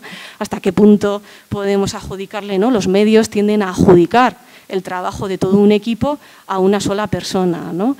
La autoría tiende un poco a invisibilizar el trabajo de otros agentes que son muy importantes para el desarrollo de un proyecto de arquitectura, ¿no? No solamente los arquitectos, los ingenieros, los arquitectos técnicos, los clientes, ¿no? Los contratistas, ¿no? Los diferentes profesionales que participan para que una arquitectura se haga realidad y que el mundo de la historiografía canónica tiende a silenciar, ¿no? La cuestión de la autoría es problemática como tal, no solo porque tiende a privilegiar la autoría masculina en solitario, y a que la historia arquitectónica dominante no ha incluido la contribución de las mujeres dentro o incluso justo al canon de los grandes hombres o grandes edificios, sino también porque representa erróneamente el trabajo real de lo que supone hacer arquitectura, ¿no? Y la arquitectura entendido solo como objeto construido, también debe de ser puesto en crisis, porque muchas de las prácticas feministas que vienen siendo el objeto de trabajo de muchas mujeres arquitectas y urbanistas no tienen un resultado físico. Son pequeñas intervenciones, ¿no? Son diseños urbanos en los que no hay un objeto físico construido. Entonces, si entendemos la arquitectura únicamente como objeto construido, todo ese trabajo de todas esas profesionales, principalmente mujeres, va a pasar desapercibido en las diferentes historias, ¿no? Además, hay una gran parte del trabajo, como es el trabajo de las mujeres en el sector público, que es uno de los grandes ámbitos laborales donde tenemos paridad, no mayoría, paridad, pero el sector público emplea al 13% de los arquitectos y las arquitectas en toda Europa. Y el trabajo de gestión, de burocracia, de planificación urbana que se hace, o de rehabilitación y conservación de patrimonio que se hace de las administraciones públicas, no es objeto de historización. Y eso es una parte, ¿no?, donde también vamos a encontrar muchísimas arquitectas, ¿no? Y muchos informes que hablan de dónde están las mujeres en la arquitectura, etcétera, tienden también a borrar de la historia de la arquitectura a todas aquellas personas, principalmente mujeres, que están educadas en la arquitectura y que no ejercen la profesión de manera liberal. Y eso también debe de ser objeto de crítica, porque tenemos muchísimas arquitectas, como yo, que me dedico a la historia y la teoría de la arquitectura, pero otras colegas que se dedican a la fotografía, a la escenografía, al diseño de moda, ¿no?, que enseñan e investigan y cuyo trabajo tampoco está siendo historiado, ¿no? Entonces, entender la arquitectura únicamente como un objeto construido al final privilegia al varón, ¿no? Y debemos de ser críticos con estas dos cuestiones para poder realizar aproximaciones metodológicas a la construcción histórica de la arquitectura más plurales y más inclusivas. Ya tenemos algunos ejemplos, ¿no?, de historias que tienen que ver con la recuperación y el trabajo de la burocracia, de las administraciones públicas, ¿no?, como el trabajo que veis a la derecha, que es un número monográfico de Architectural History, ¿no?, o de trabajos de mujeres en los países nórdicos sobre el movimiento del cohousing, ¿no?, o de mujeres ligadas a la política. O sea que ya empiezan a haber historias, obviamente de la mano de mujeres historiadoras, ¿no?, que empiezan a poner en valor el trabajo de mujeres en estos ámbitos laborales. Y sé que me estoy pasando de tiempo, pero bueno, quiero terminar contándoos, por último, y con esto termino, ¿no?, parte del proyecto de investigación que yo estoy liderando, donde, como os decía, Griselda Pollock decía que era muy importante, por un lado, recuperar el trabajo de mujeres arquitectas y, por otro lado, ser críticos con esas construcciones históricas. Y solamente quería terminar diciéndoos que, bueno, que a final de esta semana, dentro del trabajo que yo estoy realizando en el proyecto de investigación sobre mujeres arquitectas españolas en el siglo XX, estamos lanzando un mapa interactivo digital donde más de 1000 obras de arquitectura de autoría femenina están organizadas por autoría y por tipología, geografía, están geolocalizadas, y las vamos a volcar en esta base de datos a modo de mapa para que puedan ser objeto de estudio por parte de colegas, ¿no?, y que puedas utilizarlos a nivel docente y que nadie pueda decir que no hay mujeres arquitectas. Mujeres arquitectas hay muchas, lo que pasa es que su trabajo está poco estudiado, ¿no? Entonces es muy importante compilar todo este trabajo, ofrecer una herramienta donde todo ese trabajo esté organizado para incentivar investigaciones nuevas, porque es que lo que hay es mucho trabajo por hacer desde el ámbito de la historia de la arquitectura, muchísimo trabajo por hacer, una amplia línea de investigación con muchísimo potencial. Tenemos un país con una riqueza de mujeres arquitectas brutal y que es necesario construir nuevas narrativas historiográficas para dar cabida y poner en valor el trabajo de todas nuestras compañeras. Así que os animo a ver este mapa interactivo digital con todas las obras que hemos ido compilando en el trabajo de investigación y a pensar un poco sobre todas estas reflexiones teóricas que os he lanzado hoy aquí, y animaos a hacer tesis doctorales y abrir líneas de investigación para recuperar el trabajo de colegas mujeres arquitectas. Con esto termino.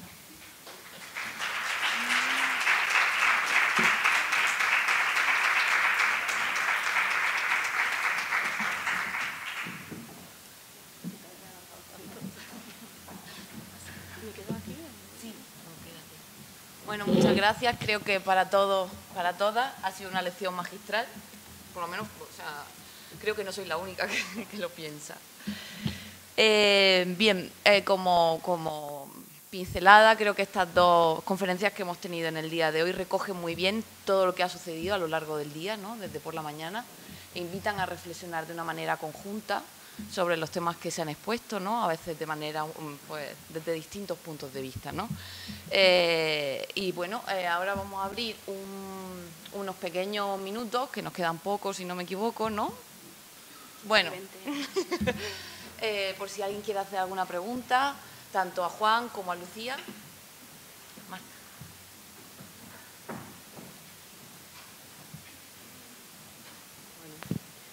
Gracias. ¿Sí? ¿Sí? Gracias Juan. Gracias también Lucía. A ver, me ha sorprendido una cosa de tu charla, ¿no?, que es como una... Casi es como la descripción del universo, ¿no?, de lo posible. El universo de lo posible, de todo lo que podríamos incorporar a un discurso que se está haciendo ahora, ¿no? También estamos en un momento muy cercano a la construcción de discursos alternativos, y lo que me ha sorprendido más es, desde luego es interesantísimo todo lo que has contado, y hay miles de cosas que has dicho que no solo no las conozco, sino no las voy a conocer nunca, porque la vida no me va a dar, sobre todo si quiero seguir tocando el piano y haciendo alguna de estas cosas absurdas que hago yo, o labores, o conversando con mis amigos. Pero esta gigantesca estructura que nos has puesto aquí, que yo me pregunto si no estamos haciendo también lo mismo, que estamos como confeccionando el mapa perfecto para movernos, ¿no? La teoría con mayúsculas, porque a mí lo que me pasa es que llevo muchos años escapándome de eso, me estoy escapando de los libros canónicos. Cuando empiezo a hacer un trabajo lo empiezo a hacer desde abajo para arriba, o sea que tengo una... Tú me has más o menos clasificado aquí, me ha tranquilizado bastante tener como mínimo mi casilla, ¿no? Pero te prometo de verdad que nunca he hecho nada pensando dónde me inscribía en el orden, ni siquiera en una ideología política, que la tengo desde luego, es independiente, ¿no? Sino en cómo iba a montarme yo las cosas que me gustan, ¿no? Poquito a poco, yo le llamo la teoría de la constelación, ¿no?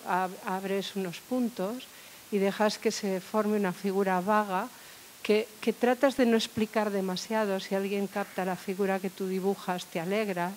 Pero quiero decir, bueno, me ha sorprendido, ¿no? Pensaba, y sobre todo que me parece un aparato magnífico, ¿no? El que has puesto aquí, muy interesante, muy ordenado conceptualmente, ¿no? Que eso supongo que yo lo tenía que haber hecho algún día. Yo ya no estoy a tiempo, ya lo he dicho, pero sigue habiendo tantos agujeros en este mundo que hemos creado de teorías, de discursos. Entonces, eso era una cosa que, bueno, te la quería decir, y desde luego felicitándote, ¿no? Pero hay algunos de los conceptos que también has puesto aquí. Yo he leído, por ejemplo, mucho a Judith Butler y algunas de estas teóricas, y como me toca aclararlo, porque se ha comentado el concepto de genio, genia, eso no existe, creo, que has dicho viene del mundo antiguo patriarcal. O sea, el patriarcado es una construcción que hemos hecho mirando a posteriori la historia. Nadie dijo nunca en la sociedad griega, ¿no? Esos hombres asistiendo a una obra de Sófocles no se miraron los unos a los otros y dijeron, hemos inaugurado el patriarcado, ¿no? Esas son cosas que pensamos cuando miramos hacia atrás. Pero yo creo que hay que diferenciar bastante el concepto de genio. Para mí es bastante un concepto que parte de la Ilustración. Me consta que la primera biografía de un genio es la que se hace de Mozart, y que el concepto griego o de las sociedades más antiguas es el de héroe. El héroe después, bueno, es como si dijéramos el augur o el profeta, ¿no? Hablamos de lo heroico, que es una condición por los hechos, y el genio, a mí me gusta mucho su aparición griega porque es el daimón y es la inspiración, y es una oportunidad de alteridad, ¿no? De entregar la voz a algo externo, y que después se va a interiorizar y entonces emerge ya sustituyendo y uniendo. O sea que hay conceptos de estos que, bueno, supongo que era tan grande tu despliegue que no cabía una apreciación, pero ves, yo soy muy feliz cuando uno de estos hilos lo puedo estirar, ¿no? Y hago la madeja otra vez. Eso es otra vez una metáfora de ovillos de lana, ¿no? Cómo deshacer esas ideas y eso lo pongo como ejemplo un poco de todo. Por ejemplo, el arte, la arquitectura en los artes. Estoy haciendo un curso de teoría 2 precisamente para recordar a mis estudiantes, alumnos, alumnas, lo de mí se lo podía haber obviado, que la arquitectura es arte y que por eso me interesa. Que sea arte no quiere decir que es arte de autor y que no estoy discutiendo la autoría. Que la arquitectura es arte, me parece fundamental transmitirlo a la gente que estudia, ¿no? Por ejemplo, y que sí que hay un discurso ahora que deconstruye casi todos los tópicos de la historia. Hay que hacerlo, hay que pasar por esa deconstrucción del padre, como decía la Louise Bourgeois, pero después hay que decir, cuidado, porque si la arquitectura no fuera arte, a mí no me interesa, me deja de interesar, francamente, y eso que yo me dedico a la vida de las mujeres en las casas, ¿no? Todas esas cosas creo que, bueno, se pone sobre la mesa una nueva era, ¿no? de pensamiento que hay que vivirla, hay que deshacerla también, en fin, todo eso. Bueno, a ver, con respecto a lo que has dicho de genio, sí, completamente de acuerdo, ¿no? Porque además el concepto de genio conlleva una exaltación de la individualidad, que eso es un fenómeno más moderno, ¿no? Que no tiene nada que ver con la cultura griega clásica, ¿no? Entonces sí, tienes toda la razón. Y luego con respecto al tema del arte, sí, yo lo que pongo de manifiesto es, o sea, para mí lo que es interesante es entender, o sea, yo ponía que la arquitectura no es solo arte, ¿no? Si queremos recuperar el trabajo de mujeres, debemos darnos cuenta que muchísimas mujeres no están participando de esta manera de entender la arquitectura, ¿no? Y que también pues, puede ser unos trabajos que es interesante recuperar e historiar, ¿no? Entonces, ese era mi objetivo a la hora de decir la arquitectura no es solo arte, porque el concepto clásico de genio ligado a arte o ligado a objeto pues tiende a privilegiar al varón, ¿no? O sea, al final la idea es intentar, sí, abrir pluralidad de opciones, ¿no? Para recuperar el trabajo de mujeres y su aportación a la arquitectura, ¿no? Las diferentes opciones que tenemos y ser un poco más conscientes de cómo unas u otras benefician o privilegian a un género o a otro. Ese es el objetivo final.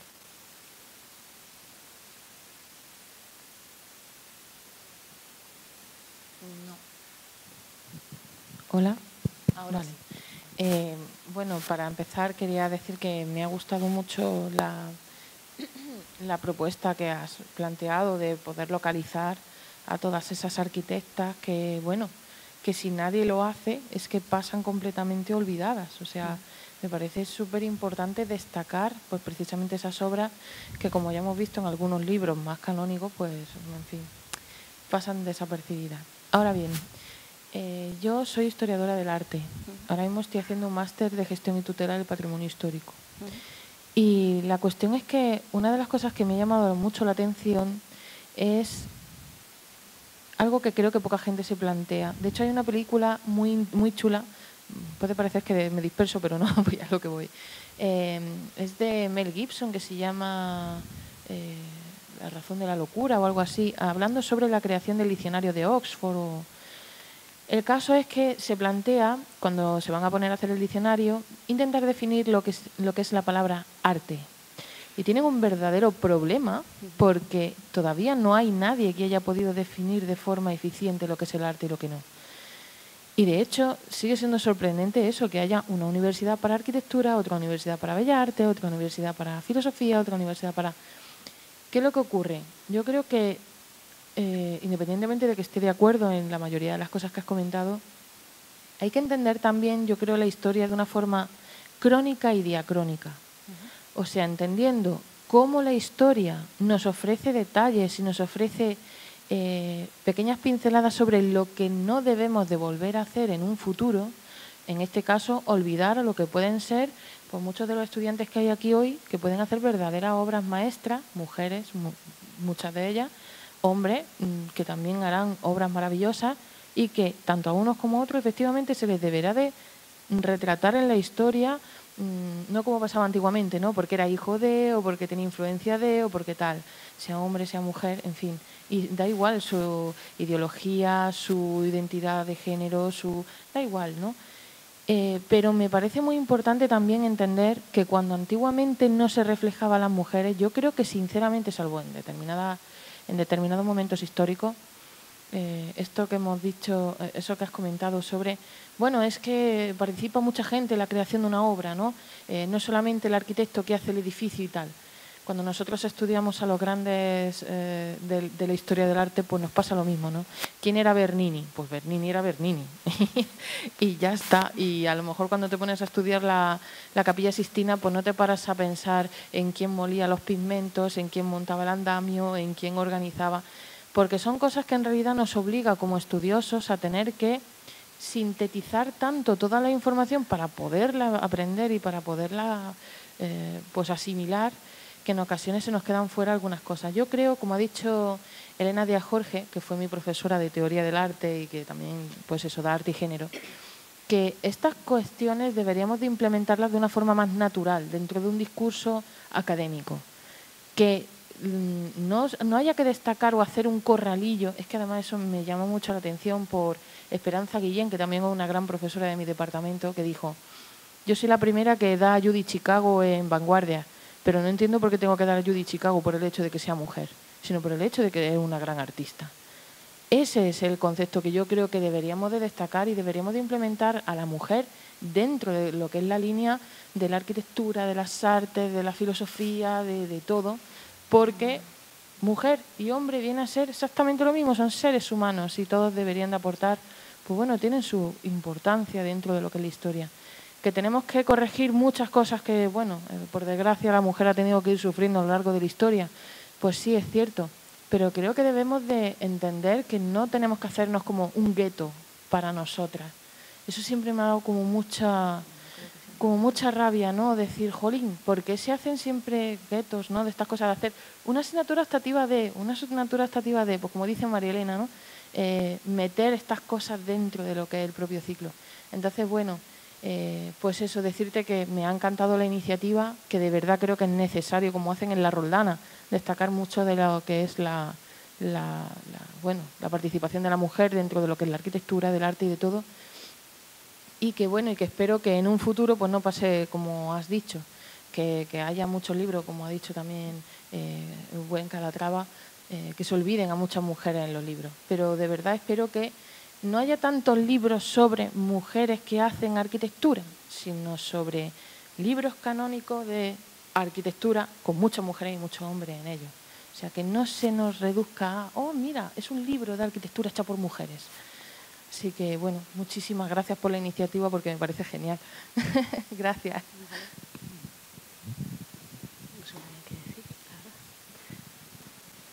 No sé muy bien qué contestarte, la verdad, pero no sé. Es que yo creo que la realidad por encima de la mesa, que llevamos las mujeres participando en la profesión más de un siglo y que no estamos en los libros.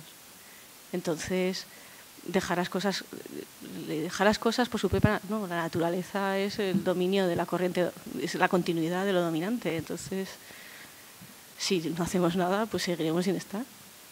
Ya está.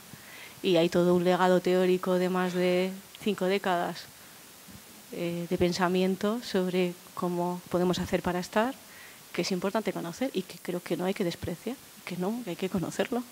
Porque si no también estás despreciando la intelectualidad de las mujeres. Hay muchísimas teóricas, filósofas, historiadoras de la arquitectura, del arte, cuyo trabajo no se conoce en las historias de las escuelas y las universidades. Y eso es injusto, porque todos los pensadores que se conocen y se consideran como relevantes y que hay que conocer sí o sí, ¿no? Porque no hay mujeres. Entonces, no sé muy bien qué decirte. Yo creo que vivimos en una sociedad patriarcal, más o menos, en unos momentos más patriarcal que en otros, con asimetrías históricas. Tenemos todo un legado histórico sobre cómo han vivido las mujeres, que no podemos odiar. O sea, es que pensar que vivimos en una sociedad igualitaria es ser un poco naif, sinceramente, ¿no? Entonces, yo creo que es importante ser conscientes de dónde vivimos, dónde estamos, y luego ya cada uno en su labor profesional que haga lo que considere oportuno, ¿no? Pero yo creo que soy muy libre de tomar las decisiones que quiero y de poder ejercer mi trabajo como teórica de la arquitectura en la línea que considere, ¿no? Y lo hago desde una posición fundamentada y me la creo, ¿no? Entonces, dejar las cosas en su propia naturaleza conlleva que no estemos, que no haya docentes en las escuelas de arquitectura mujeres, que no se dé autoría femenina ni ejemplos de arquitectura femenina en historia de la arquitectura. Entonces, si dejas las cosas como están, pues seguiremos sin estar. Y pasarán 1000 años y seguiremos sin estar. Porque lo natural no existe, no vivimos en un estado de naturaleza ideal, vivimos en una sociedad patriarcal y es la que es. Y la realidad es que el conocimiento se está realizando desde historiadoras mujeres y teóricas mujeres. Y luego viene Kenneth Frampton y te pone a una arquitecta pues porque lleva 40 años trabajando con John Ockman y Mary MacLeod, que llevan 40 años diciéndole que Liane Gray ha hecho cosas muy importantes y al final la pone. Después de 30 años de trabajos de colegas, todo el día diciéndole y al final la pone. Pero luego la gente solamente ve lo que hace Kenneth Frampton. Porque Kenneth Frampton es la persona respetable y la que tiene la autoridad. Y si Kenneth Frampton legitima a Liane Gray para estar en un capítulo del libro, pues entonces Liane Gray tiene derecho a estar en un libro. Pero es que eso no deja de ser una actitud patriarcal, ¿no? Entonces, bueno, no sé. Cada uno tiene su posición, pero vamos, creo que es importante. Lo bonito sería vivir en una sociedad justa, maravillosa. Lo bonito.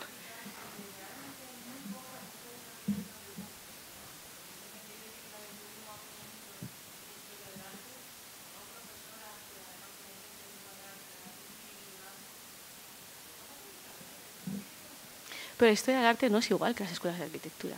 Yo le estoy hablando a un alumnado principalmente de una escuela de arquitectura. No le estoy hablando a un alumnado de filosofía ni a un alumnado de historia del arte. Y la realidad es que las escuelas de arquitectura son mucho más sexistas que las escuelas de historia del arte. Entonces, bueno, mi discurso está claramente orientado a un público concreto, ¿no? Soy consciente de lo que estoy haciendo. Entonces, claro, yo entiendo tu posición, porque probablemente quizá tú en tu ambiente académico no vives esta asimetría de una manera similar a la que lo vivimos las personas que trabajamos en escuelas de arquitectura. Porque la realidad es que estando en la misma ciudad, en el mismo año y con la misma cultura, la historia del arte y la arquitectura son dos profesiones distintas y hay diferentes sesgos en una profesión y en otra. En el mismo año, en el mismo contexto geográfico y en el mismo día. Y eso es así, no todo es homogéneo. ¿No? ¿Entiendes lo que quiero decir? Entonces, Falta mucho por hacer todavía. Hola, muchas gracias por toda la información y por todas las reflexiones. Y sí, bueno, mi pregunta no sé si se acaba de contestar, pero de hecho tengo una pregunta para ambos. Y me gustaría preguntar si, bueno, es evidente que la escuela de arquitectura hay cambios, porque, por ejemplo, se está organizando esto, el proyecto de investigación que tenéis, y eso es evidente que, por lo menos yo cuando estudiaba hace 10 años no veía tanta iniciativa, pero mi pregunta es, ¿consideráis que actualmente en la narrativa académica, en la docencia, en las clases, está cambiando? ¿O creéis que son, digamos, proyectos o eventos puntuales que sí que, por supuesto, está favoreciendo el intento de dar a conocer otra narrativa? ¿O no? ¿Pensáis algo puntual o si realmente está habiendo un cambio estructural? Muchas gracias a los dos.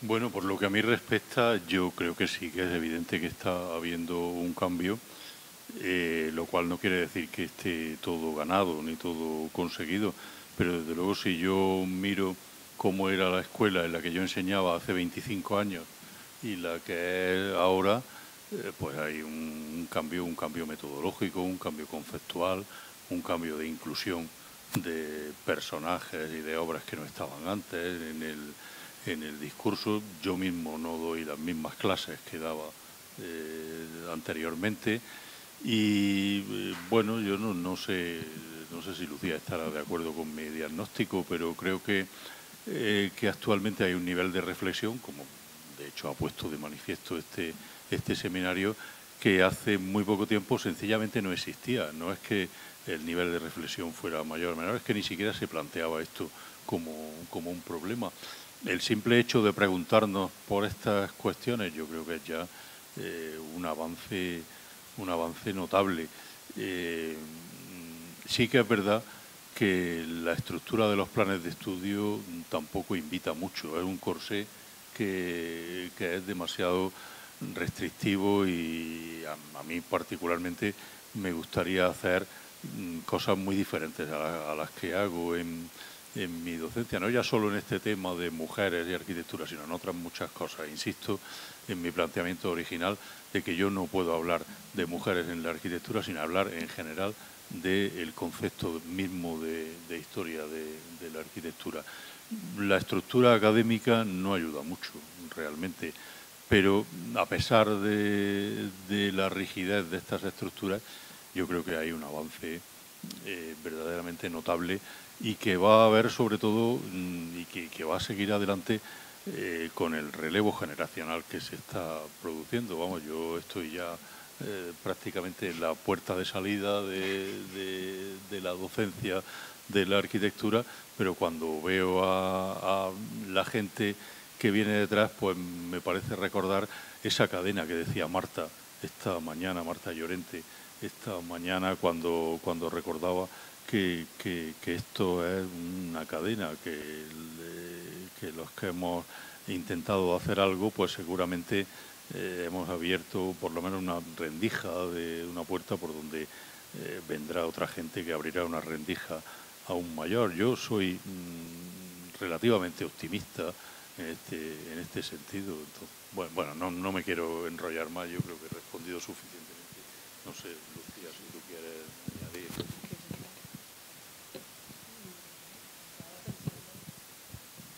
Pensando que igual le he explicado mal, el arte yo lo interpreto como una forma de interpretar el mundo, no como una obra, y necesaria, además, muy necesaria, ¿no? A mí me hace falta porque el mundo es feo, y entonces quizá me hace falta la belleza, no sé, pero me he quedado como pensando, no lo has explicado bien, otro día lo explicamos mejor, es que es muy desolador, ¿no? No sé.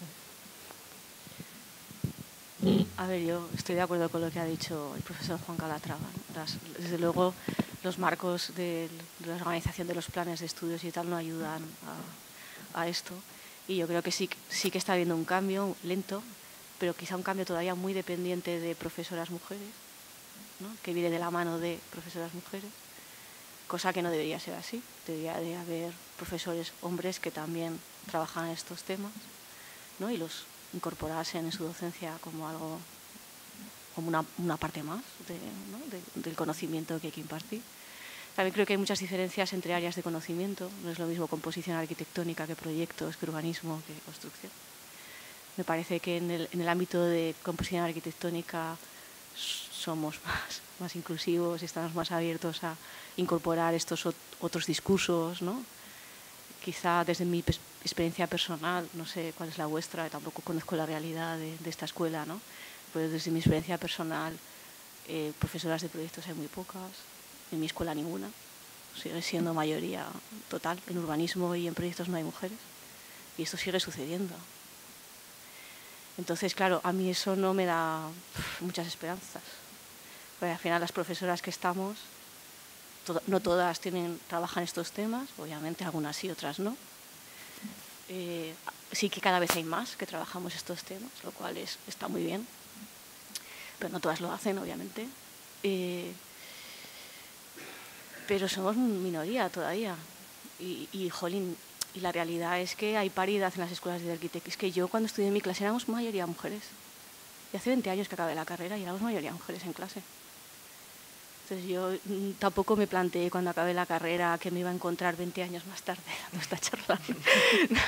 Pensaba que las cosas iban a ser más iguales, ¿no? Y que no iba a haber tantas diferencias en el desarrollo profesional de compañeras mujeres y de hecho las mejores de mi clase éramos mujeres. Todas, ¿no? Las que mejores notas sacábamos, las que mejores eran mujeres. Y sin embargo los que ahora mismo tienen más resonancia de mi generación pues son hombres. Entonces es complicado tener una actitud positiva. Yo creo que hay que tener una actitud positiva, sin duda, ¿no? Y hay que trabajar, actitud positiva, etcétera. Probablemente la gente que tiene más experiencia, ¿no?, que yo, pues tiene otra visión, no lo sé. Pero a veces te da un poco de bajón, ¿no? No, porque dices, porque ves cosas que desde mi punto de vista no deberían ser así.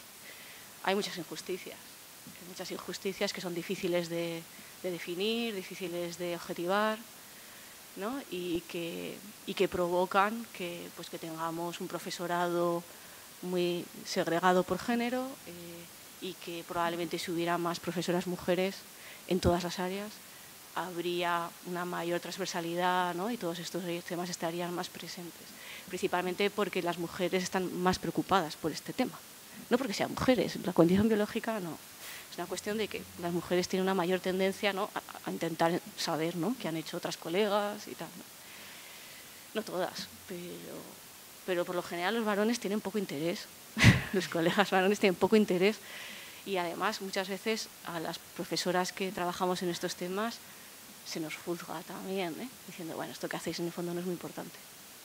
Y yo creo que esa es uno de... Y esto sí que, a ver si estáis de acuerdo conmigo, pero ahora mismo que vivimos en un momento en el que se está poniendo en crítica la teoría de la arquitectura, ¿no?, que no hay teoría de arquitectura, que ya todo esto que no sirve para nada, y estos discursos tan negacionistas hacia el valor de la historia y la teoría de la arquitectura vienen principalmente de colegas varones porque no se dan cuenta que el principal agente de cambio de la conceptualización teórica de la arquitectura viene del pensamiento feminista.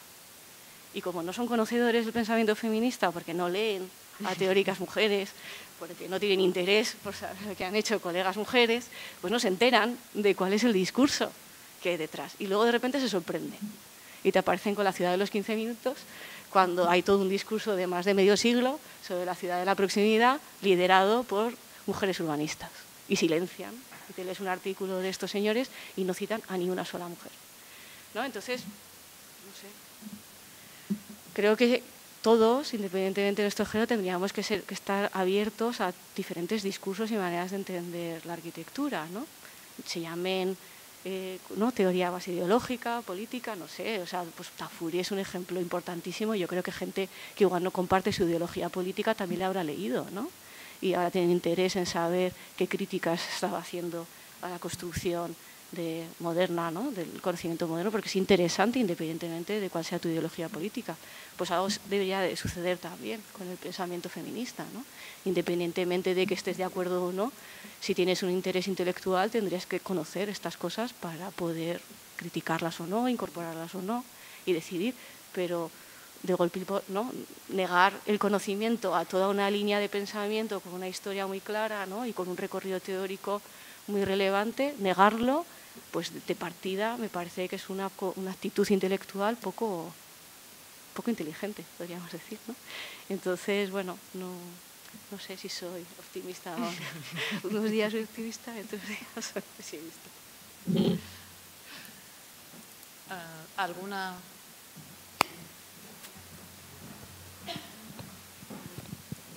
Se ha hecho un poco tarde ya, solo mira agradecerte porque es cierto que se habla de feminismo y sabemos poquísimo y creo que has hecho un gran esfuerzo en reducirnos aquí en tan poco tiempo, decir, fijaros todo lo que hay, ¿no? Te lo quiero agradecer. No se oye nada, ¿no? Sí, se oye. Y que te digo una cosa, a mí me parece muy importante que para hablar de lo que estábamos hablando aquí hoy, hay que conocer también todas esas teorías, ¿no? Te lo quería agradecer. Pero bueno, se ha hecho muy tarde, ya hablaremos más tranquila y decirte que, por suerte, en la Escuela de Sevilla, donde yo doy clases de proyectos, sí somos bastante las profesoras de proyectos y de urbanismo. Qué bien. O sea que en la Escuela de Sevilla sí me ha sorprendido. Yo creí que eso era así ya en las escuelas. Y sin embargo también a la chica que preguntaba, no, a ti era que preguntaba si realmente todo esto es un discurso, está cambiando. Yo ya, que estoy también a punto de salir de la docencia, incluso como decía Juan, y sobre todo también de la profesión como arquitecta, claro que ha cambiado. Yo no tuve ni una sola profesora, porque cuando yo estudiaba no había ni una sola profesora en mi escuela. O sea, no es que yo no la tuviera, no había profesoras. Yo no conocía a ninguna mujer arquitecta, ni estudiaba a ninguna arquitecta. Y mis alumnos, bueno, en la escuela estamos muchas profesoras de proyectos, como te digo, mis alumnas y alumnos, yo ya tengo casi 50, unos años 40, otros años 60, de chicas que de chicos, como todos los demás, y por supuesto ya llevan años analizándome la casa de vídeo de Lina Bobardi, que acabo de ver aquí, les hablo de Lily Reis y el café de terciopelo y seda que ha salido hoy aquí. O sea, ellos ya van oyendo hablar de, no me voy a extender, de muchas mujeres, somos muchas arquitectas ya dando clases, sí se está produciendo un cambio. ¿Que falta mucho? Falta muchísimo, porque ¿cuántas catedráticas tenemos de proyectos? Bueno, ahí lo dejo. Muchas gracias. Gracias.